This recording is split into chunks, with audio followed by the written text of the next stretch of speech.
honor, loyalty, respect.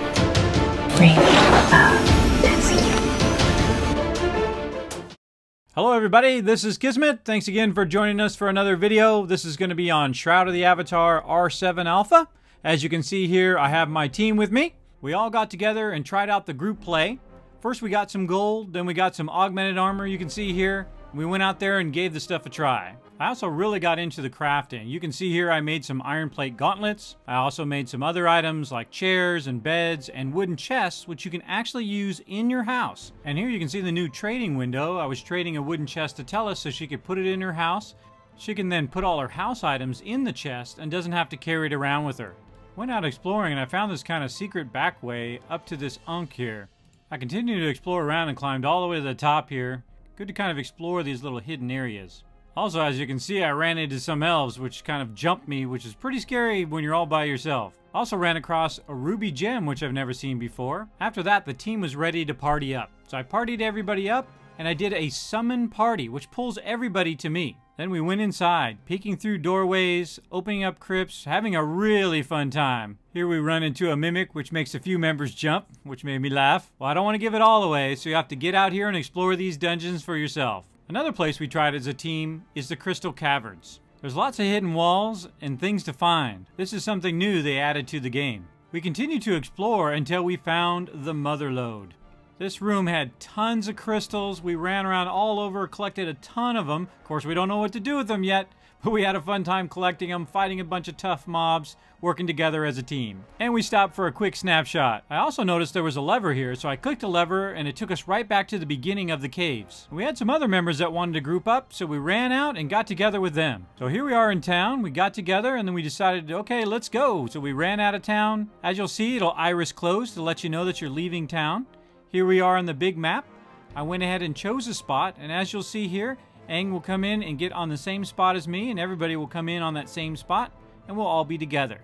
We then tested the loot system. As you go along, only one person can loot at a time. As you can see here, there's some cotton, so one person goes, and the next person goes, and the next person goes. Also, the funny thing while you're out collecting stuff is the day goes by fast, and here we are at the nighttime running around, trying to kill stuff. Often, if you run up ahead, you'll get lost. As you can see here, Mundy's run way up ahead of us. We ran to catch up to him.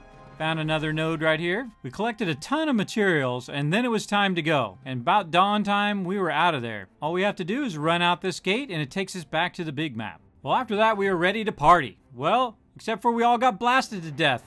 I had just got into the party, and then someone blasted everybody and killed everybody in the whole area. It was actually pretty funny. But eventually we got rezzed and had a good time, was good hanging out with the community members. I climbed up to the top here and noticed Darkstar and Lady Fire Lotus are up here dancing along with other community members. It was really a fun time. Also a big shout out to Marcelo. Pretty cool little soccer field he made here. Me and Aang in here were playing around like we were playing soccer. He tried to get past me, I was trying to block him, and boom, ran right past me for the score. Nice job, Aang. Some other things I was exploring is some commands. Here I went into classic mode. Don't adjust your screen, it's supposed to be that way. 8-bit for the win. Now, as I've mentioned in other videos, the interactivity in this game is awesome. You assume that you can climb up to the crow's nest. Well, you can. Climbed up to the crow nest on the ship, looked around. This is the new water area. Very, very cool. Always great gameplay is what makes it for me, and this game has definitely got it. Speaking of the water area, Tella's got herself a really cool lighthouse in this area here. So I ran in, did a little tour. She loves plants, as you can see. She did an excellent job of decorating her room. I ran up to the upstairs here. Again, lots of cool plants. Really great job of decorating. Had a fun time looking around and climbing up to the top. And then I tried to jump down on Monday's head, but I missed him. And at night, you can actually see the lighthouse shoots out a beam of light and it rotates around. Really cool realism. Now, another person I want to throw a shout out to is Hodge, my neighbor, who was doing some apple writing. So I thought, hey, cool. I'm going to try my hand at it. So what I did, being the meticulous person I am, is I made kind of a template to try to get it centered. And then I went through apple by apple and placed them on the ground. And here it is when it's all done. And then I thought, maybe I can add another row of something here. So I went in and worked on that as well. This is more than 400 apples, and it took me a few hours to put this together. I think it turned out pretty cool.